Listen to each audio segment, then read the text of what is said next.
Hello, എല്ലാവർക്കും നമ്മളെ പുതിയൊരു വീഡിയോയിലേക്ക് സ്വാഗതം. ഇന്ന് കുറേ നാളുകൾക്ക് ശേഷം ഒരു ട്രാവലിംഗ് വ്ളോഗാണ് കേട്ടോ. ട്രാവലിംഗ് വ്ളോഗായിട്ട് എടുത്തതല്ല, എവിടുന്നൊക്കെയോ എടുത്ത കഷ്ണം വീഡിയോകളൊക്കെ വെച്ചിട്ട് ഒരു വ്ളോഗ് ആക്കിയെന്ന് വേണമെങ്കിൽ പറയാം. യാതൊരുവിധ പ്ലാനും ഇല്ലാത്ത ഒരു യാത്ര ആയതുകൊണ്ട് തന്നെ അങ്ങനെ വ്ളോഗ് എടുക്കണം എന്നുള്ള ഉദ്ദേശവും കാര്യങ്ങളൊന്നും ഉണ്ടായിരുന്നില്ല കേട്ടോ. യാത്ര എങ്ങോട്ടേക്കാണെന്ന് വെച്ചിട്ടുണ്ടെങ്കിൽ കർണാടകത്തിലെ മൂകാംബിക ടെമ്പിളിലേക്കാണ് കേട്ടോ. അവിടുന്ന് നേരെ കുടജാദ്രി ട്രെക്കിങ്ങിന് പോകണം എന്നൊക്കെയുള്ള ഒരു പ്ലാനിലാണ് യാത്ര സ്റ്റാർട്ട് ചെയ്തത്. യാത്ര സ്റ്റാർട്ട് ചെയ്തതിൻ്റെ പുറകിലുള്ള ഒരു കാര്യം എന്താണെന്ന് വെച്ച് കഴിഞ്ഞാൽ, എൻ്റെ ഒരു ഫ്രണ്ട് തിരുവനന്തപുരത്ത് നിന്ന് മൂകാംബിക പോകുന്നുണ്ട്. അവൻ്റെ കൂടെ എറണാകുളത്ത് നിന്നുള്ളൊരു ഫ്രണ്ടും ഉണ്ട്. ഇവരെ കാണാൻ വേണ്ടിയിട്ട് കണ്ണൂർ റോഡിൽ, ഇവർ പോകുന്ന റോഡിൽ ജസ്റ്റ് ഒന്ന് പോയി നിന്നതാണ്. പിന്നെ ഞാനും അതിൻ്റെ കൂട്ടത്തിലായിപ്പോയി. അപ്പം ഇന്നത്തെ യാത്രാവിശേഷം എന്ന് പറയുന്നത് നമ്മുടെ കുടജാദ്രി ട്രെക്കിങ്ങിലേക്കുള്ള യാത്രയാണ് കേട്ടോ. തിരുവനന്തപുരം തൊട്ട് കണ്ണൂർ വരെ ബൈക്കിൽ വന്നപ്പോഴത്തേക്ക് തന്നെ ആളുടെ കിളി ഏകദേശം പാറിയിട്ടുണ്ടായിരുന്നു. അവൻ അപ്പോൾ തന്നെ പറഞ്ഞു ഞാൻ തിരിച്ച് വീട്ടിൽ പോകാമെന്ന്.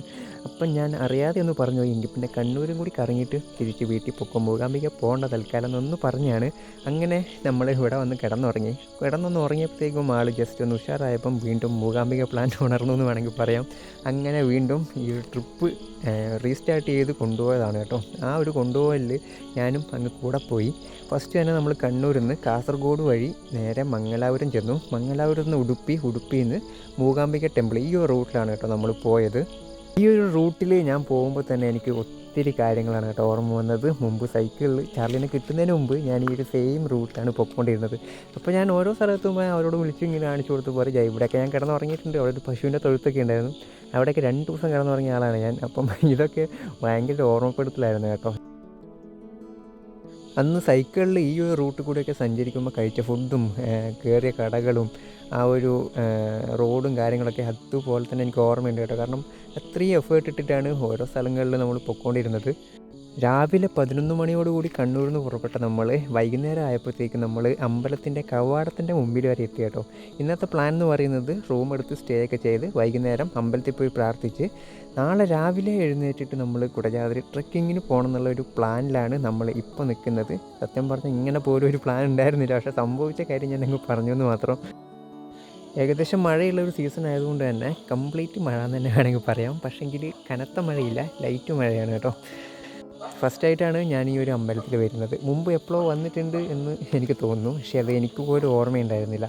പക്ഷേങ്കിൽ ഫസ്റ്റത്തെ ഒരു എക്സ്പീരിയൻസ് ആണ്. ഞാൻ ഈ ഒരു വീഡിയോകളിൽ മാത്രമേ ഞാൻ ഈ ഒരു അമ്പലത്തിനെ കണ്ടിട്ടുള്ളൂ.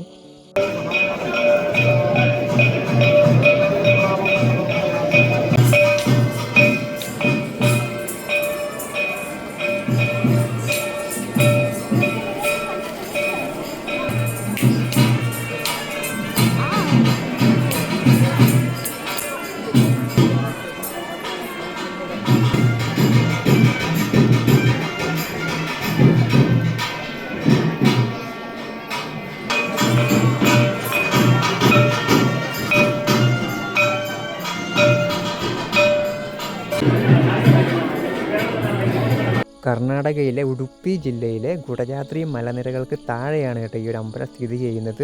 ഏകദേശം AD 800 ഈ ഒരു അമ്പലം പണി കഴിപ്പിച്ചത് കേട്ടോ. മൂകാംബികയിൽ വന്നവരെല്ലാവരും തന്നെ കുടജാദ്രിയിലേക്ക് പോകാനും കൂടി ട്രൈ ചെയ്യും കേട്ടോ. കുടജാദ്രി എന്ന് പറയുന്നത് മൂകാംബിക അമ്പലത്തിൽ നിന്ന് ഏകദേശം ഒരു 40 കിലോമീറ്റർ ഡിസ്റ്റൻസിലാണ് കേട്ടോ. അപ്പം കംപ്ലീറ്റ് ഓഫ് റോഡ് ചെയ്തിട്ട് ജീപ്പിൽ തന്നെ അങ്ങോട്ടേക്ക് പോകണം.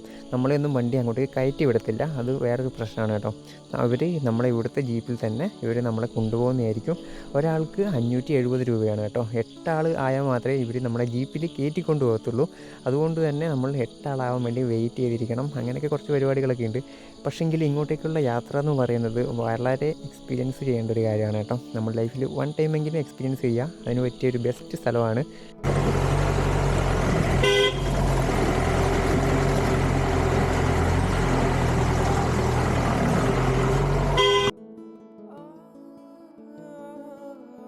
ഇപ്പോൾ നിങ്ങൾ കാണുന്ന ഈ നദിയുടെ പേരാണ് സൗപർണിക നദി. ഇത് അമ്പലത്തിൻ്റെ സൈഡിൽ കൂടി ഒഴുകുന്നൊരു നദിയാണ് കേട്ടോ.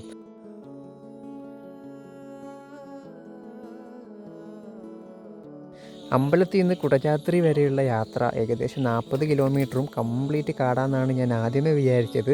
കംപ്ലീറ്റ് കാട്ടിൽ കൂടെയുള്ളൊരു യാത്ര കഴിഞ്ഞ് കുറച്ച് ദൂരം പോകുമ്പം വീണ്ടും ചെറിയൊരു ഗ്രാമം വരും. വീണ്ടും ഫോറസ്റ്റ് തന്നെ, വീണ്ടും ഗ്രാമം, ഇങ്ങനെയൊരു സെറ്റപ്പായിരുന്നു കേട്ടോ. എന്നിരുന്നാലും വളരെ വ്യത്യസ്തമായിട്ടുള്ളൊരു യാത്ര തന്നെയായിരുന്നു.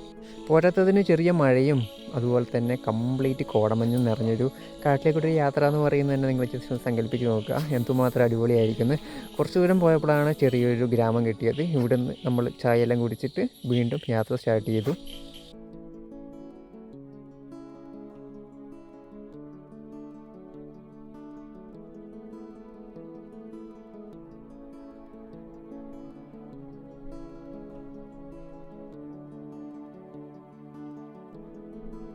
കുറച്ച് ദൂരം കഴിഞ്ഞപ്പോഴാണ് ഓഫ് റോഡ് സ്റ്റാർട്ട് ചെയ്തത് കേട്ടോ. അതുവരെ നല്ലൊരു റോഡായിരുന്നു. അതും കൂടി കഴിഞ്ഞാൽ മാത്രമേ നമ്മൾ ശ്രീ ശങ്കരാചാര്യർ തപസ്സിരുന്ന സർവജ്ഞ പീഠം കാണാൻ പറ്റില്ല കേട്ടോ. നമ്മളത് കാണാനുള്ള കട്ട വെയിറ്റിങ്ങിലാണ്. ഇനി അങ്ങോട്ടേക്ക് കുറച്ച് ഓഫ് റോഡ് കാണാം, അത് കഴിഞ്ഞിട്ട് നമുക്ക് സർവജ്ഞ പീഠം കാണാം കേട്ടോ.